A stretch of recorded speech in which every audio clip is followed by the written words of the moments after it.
आज हम लोग मृदा संसाधन के संरक्षण एवं प्रबंधन पर चर्चा करेंगे।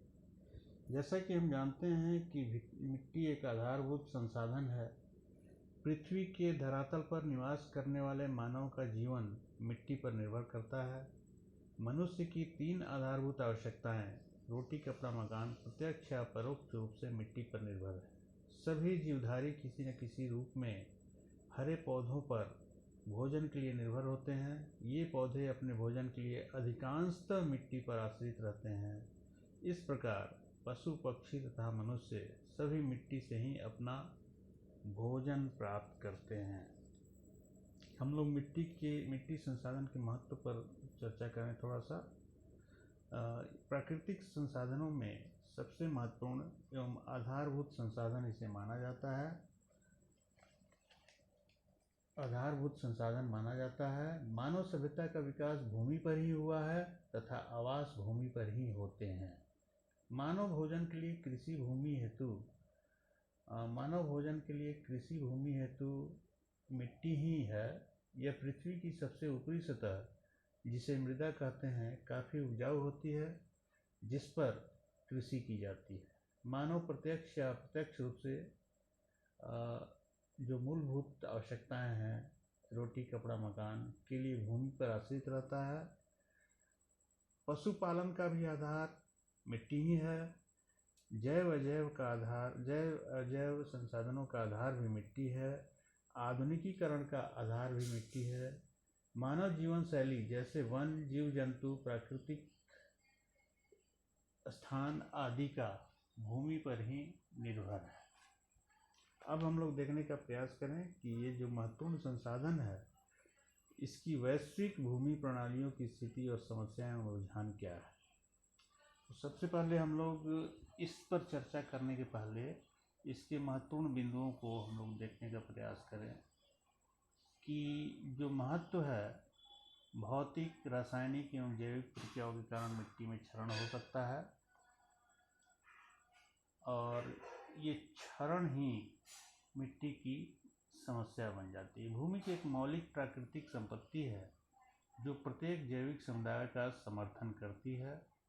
भूमि की आवश्यकता कृषि, कारखानों, गृह निर्माण, चारागाह, वन संपदा के लिए आवश्यक होती है।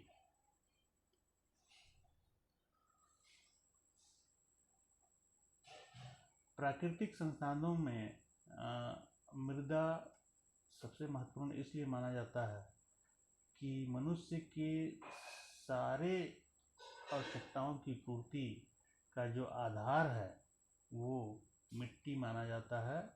संसार की लगभग 80% जनसंख्या मिट्टी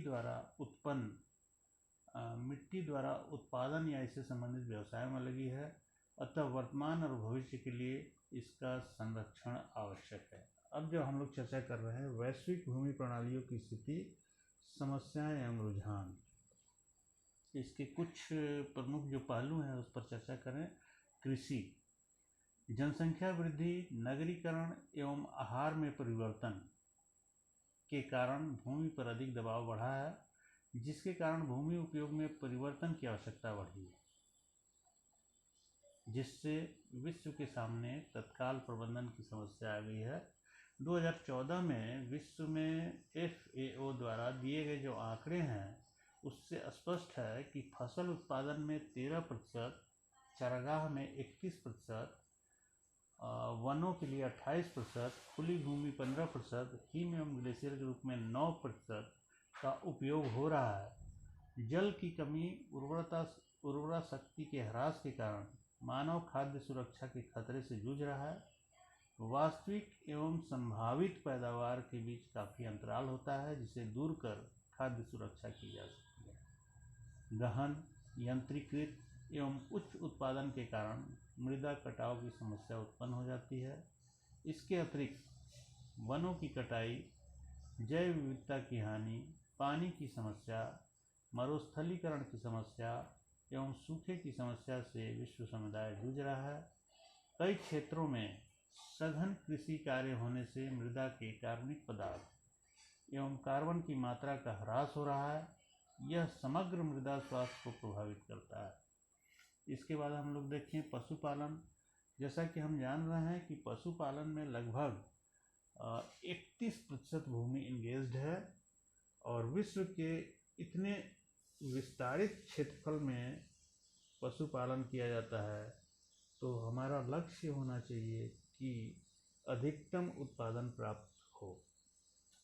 इसके बाद देखें हम लोग वन जो है ऐतिहासिक रूप से आश्रय, ईंधन, लकड़ी एवं लकड़ी के अन्य मांग के कारण कृषि भूमि एवं वन भूमि पर अधिक दबाव रहा है।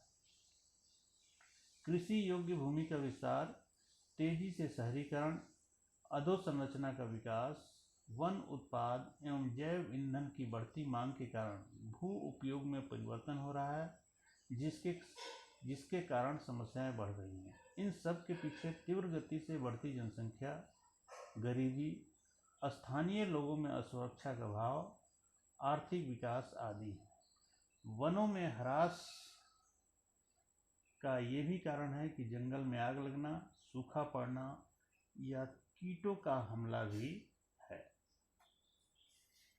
शहरीकरण, हम लोग जानते हैं कि हाल के वर्षों में काफ़ी तेज़ी से शहरीकरण हुआ है, जिसके कारण भूमि उपयोग और जैव विविधता काफ़ी प्रभावित हुई है। अब हम लोग देखते हैं मृदा संरक्षण के लिए हमारा लक्ष्य क्या होना चाहिए। मृदा हमारी महत्वपूर्ण संसाधन है, और मृदा से ही लगभग हमारा जीवन आधारित है, इसलिए मृदा का संरक्षण आवश्यक है। मृदा की जो समस्याएं हैं उसमें मूलभूत अपरदन है, उर्वरता शक्ति का ह्रास है, उत्पादन क्षमता की कमी है, और भविष्य के लिए असुरक्षित होता जा रहा है। तो यही हमारा लक्ष्य है कि अपरदन को रोका जाए, उर्वरता तथा अन्य पोषक तत्वों में वृद्धि की जाए, मृदा की उत्पादन क्षमता में वृद्धि करना है, भविष्य के उपयोग के लिए मृदा को सुरक्षित रखना है। अब हम लोग देखें मृदा संसाधन प्रबंधन की तकनीक क्या हो सकती है।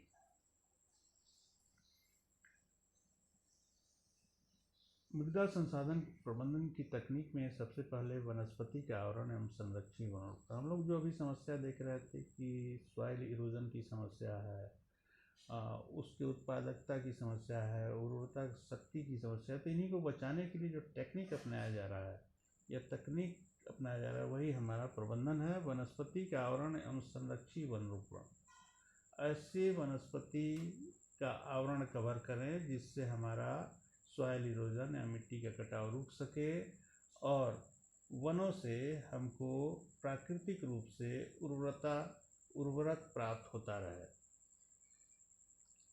कई जगह में भीषण बारिश होती है, बाढ़ आता है, जिसके कारण मिट्टी का कटाव बढ़ता है, और कई जगह हिली एरिया है, तो वहाँ हम लोगों को किस प्रकार की खेती करनी चाहिए, तो उसमें है समोच्च रेखीय जुताई करनी चाहिए। समोच्च रेखीय मतलब कंटूर प्लाउइंग किया जाना चाहिए, जिससे मिट्टी का ह्रास न हो। उसके बाद वेदिकाकरण करनी चाहिए, और जो फसल है उसका आवरण बना रहे, आवरण फसलें उपयोग में लाई जाए। अस्थायी कृषि पर प्रतिबंध होना चाहिए। टेम्पररी जो हम लोग कृषि करते हैं, जिसको स्थानांतरित कृषि कर सकते हैं, शिफ्टिंग एग्रीकल्चर कर सकते हैं, कि एक जगह की उर्वरकता खत्म हुई, उपजाऊपन खत्म हुआ, तो हम लोग दूसरे जगह शिफ्ट कर सकें, इस पर प्रतिबंध होना चाहिए। पशु चारण पर नियंत्रण होना चाहिए, क्योंकि पशु चारण भी मिट्टी की उपयोगिता का ह्रास करते हैं।